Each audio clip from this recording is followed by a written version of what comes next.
All right, everybody, I think I'm going to go ahead and start. Hello, everybody. My name is Ryan Beltran with Alequa, the executive director of makewater.org.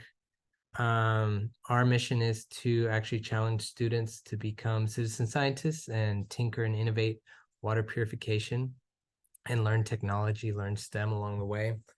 I am sort of mirroring how I educate myself. I'm a very hands-on learner, story driven, like to be part of something. And I've always been into tech, and this meeting, although there's nobody here, so I'm just going to film this for anybody that wants to learn a little bit about our story in the future. This will be here as a resource for that. Because I've learned quite a bit in the past few years about the crypto and Web3 space. So we're going to go ahead and get started. So we have some interactive things that I'm just going to cut out. So maybe we'll do that in the next one. We do want to have future meetups like this where we kind of talk to nonprofits, especially to get them to be a little bit more informed about what potential resources are out there for fundraising in the crypto space, crypto or Web3 space. Let's see. I will go ahead and start with, I don't know how much you, the viewer, know about the crypto space, so I'm going to give a quick overview. I'm just going to assume you don't know anything. Maybe you've heard about it. Blockchain is, I'm just going to read this because it's a very succinct way of putting it. Blockchain is basically a decentralized digital record-keeping technology. People use it for its secure, transparent, and reliable nature, allowing trustless and efficient data management, especially in fields like finance, supply chain, and digital identity. Ethereum is a decentralized blockchain platform that establishes a peer-to-peer network that securely executes and verifies application code called smart contracts. Okay, so I can kind of go a little bit more in depth into that, or just kind of more layman's terms, or what it really means, or why I think it's extraordinary, or why there's a big future in it. First of all, it all started with Bitcoin. And even when I, as a tech person who kind of keeps tabs on things, I heard about it a long time ago when it first came out, and I didn't think twice. I didn't really want it. I was like, digital currency, digital money, we already do that with PayPal. So silly me, I just disregarded it and didn't really know why it was created or what it does, what it does different. And really, it is designed to be open and transparent form of transactions in a way that miners, people who run these transactions through their computer by loaning their computer to run these transactions, they're called miners. They get a little bit of a Bitcoin for doing that. They run all the transactions block by block, they're called. That's why it's blockchain. And each block is a set of time where an X amount of transactions are done in that time. There's different ways to do this. A lot of different blockchains or types of blockchains have been created to kind of improve or do it a different way. But what's great about it is that it is pretty secure, in that those transactions, if you believe that the currency has value, those transactions are pretty fair and open and are done sort of like in a web of computing, just like the internet has websites and different people have servers to host those websites.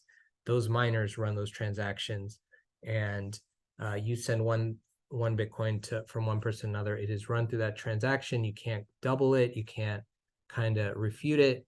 It's pretty sound way of transferring funds. And one of the things that I personally dislike about Bitcoin is the amount of energy used. It wasn't inherently something that they thought was going to be an issue, but as it scaled up, the way these miners run the transactions, it's called proof of work, and they have to do a complex mathematical problem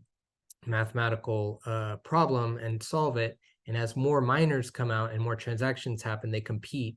And as they compete, the proof of work requirement for computing power goes up, and you use a lot of energy. Now, there's a lot of like offsetting to that energy. I'm not going to get into that conversation, but I will then go to Ethereum, which is the next kind of blockchain evolution from Bitcoin. They also started on the same setup, proof of work, where it was, computing transaction or computers mining. And it did use a lot of energy, but in the past year, they actually offset that because of that issue. And they now use 99% less energy than what it used to take to run these transactions. So Ethereum is a much cleaner option for blockchain. So, okay, I will go more past that technical stuff. You can always ask me questions later or outside of this. But what does it mean for philanthropy, jumping quite ahead? A lot of people are building apps on Ethereum. Ethereum is much more like Bitcoin is much more like just ones and zeros, sending transactions, that's it. Ethereum is like you can run apps, you can run smart contracts or run code on the blockchain. And there's a much deeper potential of doing a lot more with the blockchain. And so people are starting to build a lot more apps. There's a lot more depth to the things that you can do on it, the things that you can build. And from that, a lot of things have spun up, like art has gone on chain where they do actually like digital art that is locked into the blockchain in code at some point in time, and it's always there that you can reference. Some of these have actually gone to some really huge museums, have gone on to Christie's, and I forget what other auction houses to really have a value in our like culture and history, I believe. So a little bit about my history is around COVID time. I heard a little bit about blockchain and NFTs and crypto, and I got interested just being the tech person, and that is when I started to kind of poke around. A lot of it is on Twitter. There's crypto Twitter. You can follow a lot of people that kind of like can fill you in or keep you up to date with a lot of like just the ongoings, and things change every day to day. And I learned about, because I'm also running a nonprofit, Make Water. And I'm always like, whenever I'm interested in something, I see there's education potential and technology. Is there a way to like utilize it with Make Water? Is there a collaboration potential there? Even just a fundraising tool, but can it be more than that? But early on, just by being in the right place at the right time, well, before that, I will say I heard about a nonprofit org called Endowment that actually helps facilitate crypto donations and turns it to fiat so that it can be put directly into your bank account as whatever currency you use, without having to touch the crypto as a nonprofit, because then that can be just difficult for the finance side of it, because of the volatility of the currency. So they provide that service, and they actually do a great job of doing that. It's a nonprofit. There's another organization or another for-profit called the Giving Block, which has a different model, and they've worked together on a lot of things too. So they're competitors, but they're actually, also in the same vein. They're in the same space and want to help each other out. And they have a setup where you pay a yearly fee, and they help you get donations. So different setup. In Endowment, you try to actually find the donors. And even lately, they're doing a little better about actually doing matching funding and things like that. And I can get to that later. But I'll show you that website, actually. I will share my screen. I will share, let's see, share this tab. Okay, so this is our page. When you have a 501c3 here in the United States and you have an EIN number and you are on GuideStar, I believe, you can set up with endowment fairly easily. And what's great is, just like the blockchain, everything's open and transparent. You can see the history, you can see total donations. And we're actually going to use this history of transactions, like you would see on a blockchain, to kind of tell my story of where I started. So you could see we're educational services. We are originally called Elecqua, but we're doing business as Make Water. You can donate now here. So I will go back, and here you'll see the activity that we have. And I'll show you all the donations that have come in. And the very bottom is the very first one. And so all this is a story right here. The very first was from Art Blocks, which is a generative art nonprofit community that gets coders who are artists who make art with code, which I think is really cool and fascinating. And they make them into NFTs, which are non-fungible tokens, which basically mean you can get a unique digital item that is written on the blockchain and can never be changed. Once it's on the blockchain, it's there, once it's been written. And so they've used and kind of grown and helped cultivate artists and teach artists and have artists teach other artists. And they're always making more and more like really interesting types of art on chain. So go check them out, look up Art Blocks. But I was in the right place at the right time, just learning about NFTs and crypto, and they had an open call to donate. And so I pitched Make Water, and it was up for a vote, and we got it. So that was our first donation. And actually, it's kind of great because once you get your first donation, it's the hardest. And that can kind of help propel you down the road. And it kind of gives you some street cred in the crypto space, I guess. Especially from Art Blocks. They're amazing, and they're just super well known. And then that leads to our second one. If you want to go here and go into the transaction, you can. This is Etherscan, where you can really get into the nitty gritty of what the transaction is, who gave it, how much it was given, et cetera, et cetera. I won't get too into detail there. Let's see. And okay, so the next one was our biggest donation to date. And again, it was being in the right place at the right time. There was a project called Santa Swap, where during Christmas time, it was like a Secret Santa, where you would give an NFT and you would get one on Christmas. You wouldn't know what you were going to get, and that other person wouldn't know what they were going to get. So it's kind of cool, and you could share like a piece of art, NFT, with that, and then they use that to raise funds for different charitable causes. And again, I just shared ours into the pot of all the different nonprofits, and we got 56,000 from that, which was quite amazing.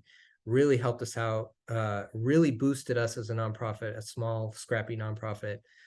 We were able to then build out our codable kits in tandem with Blooming with Birdie, hire her for a curriculum for elementary school that we're using now, and do video production for that curriculum, because I'm very video oriented, again, story driven, hands-on driven, visual learner.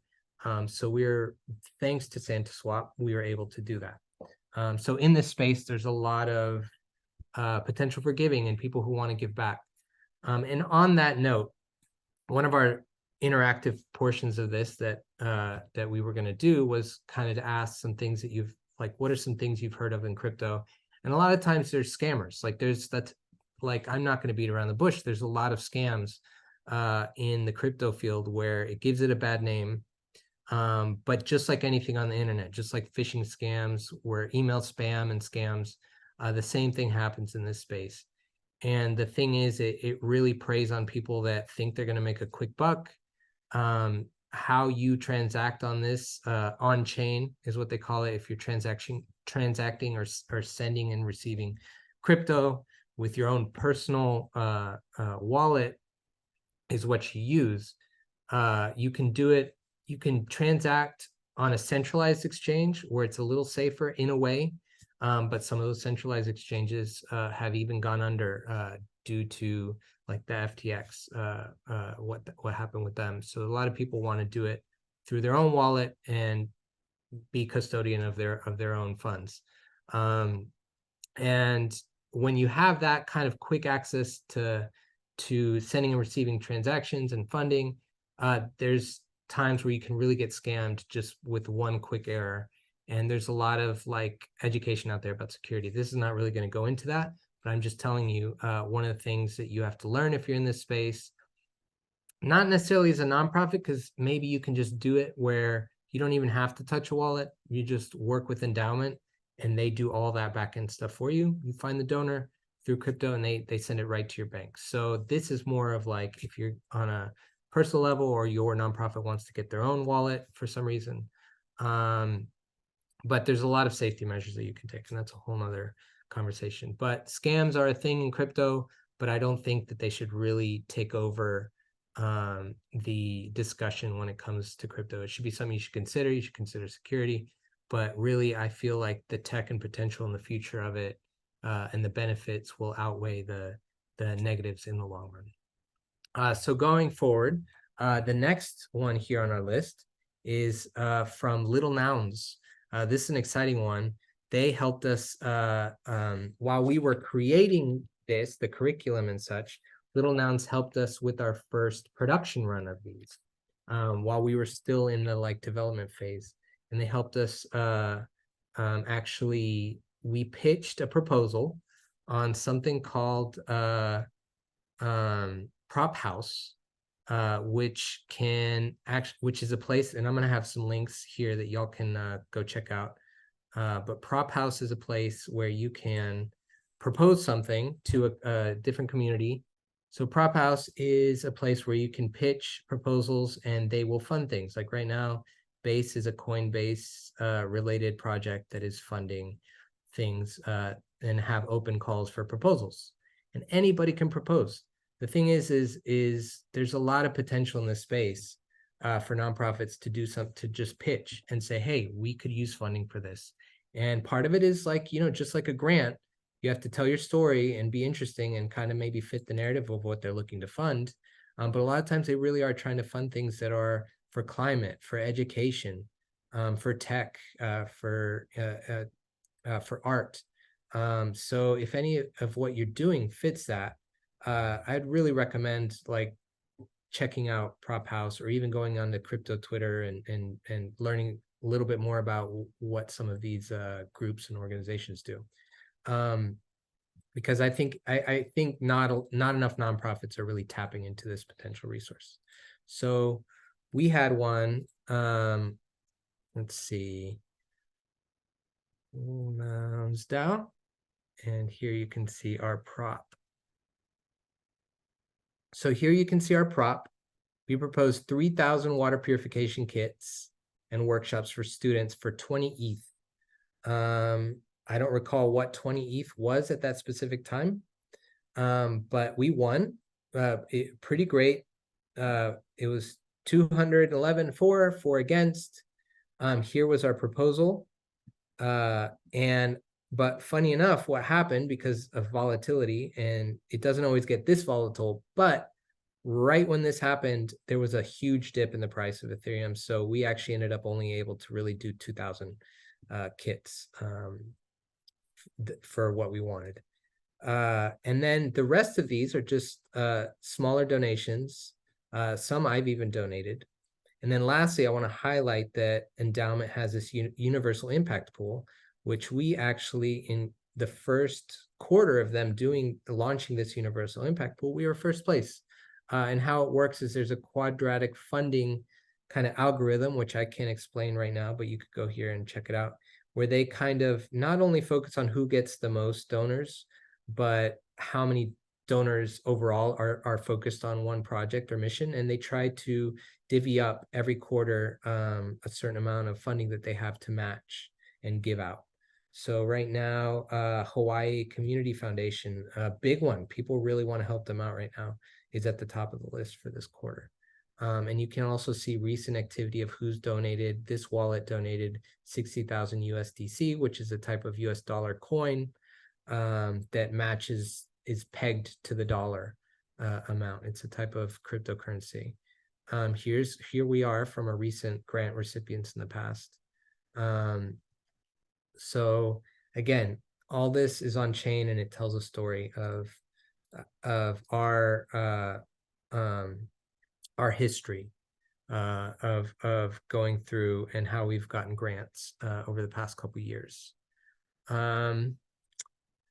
With that said, I'm going to go back to our outline of the event. Some of this is a little tricky because nobody's here to kind of interact with.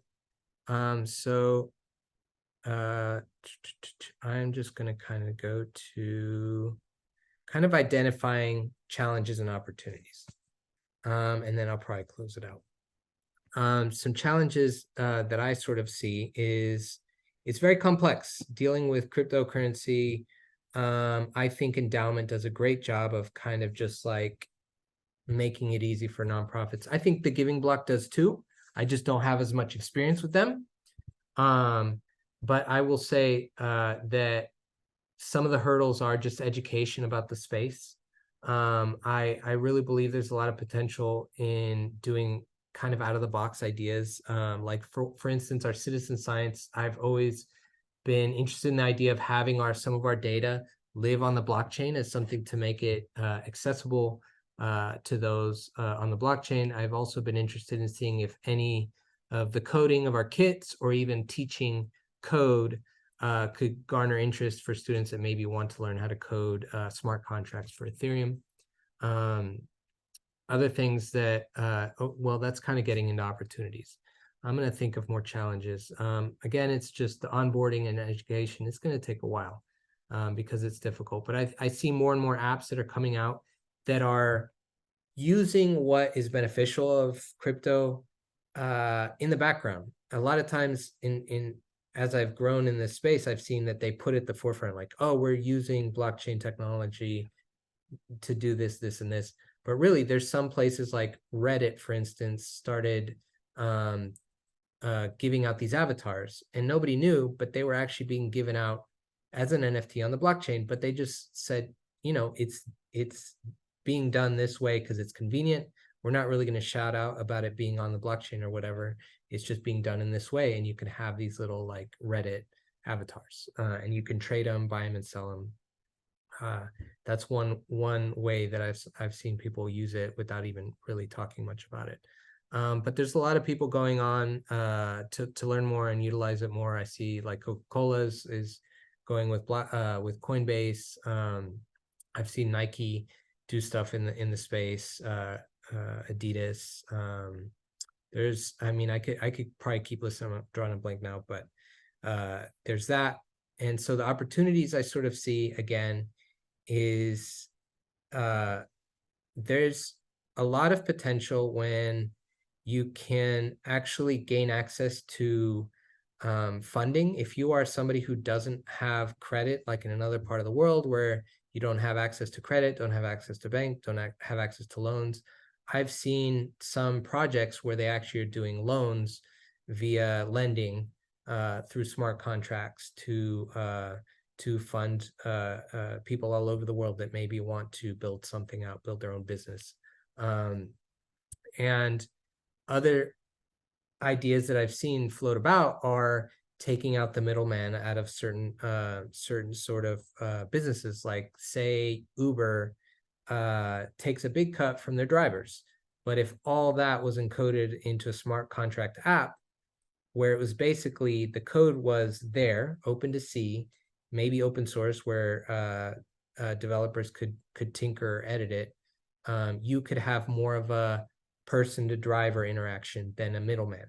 And that could be done with Airbnb. That can be done with a lot of things. There's a lot of different routes that people are taking this, but it's still going to take some time. And I just see, like, I was such a nerd when the internet first came out, And I was like on AOL, like in chat rooms and learning about the internet, like right at the dawn of when it happened. And it was such a unique experience. And you saw the shift and change.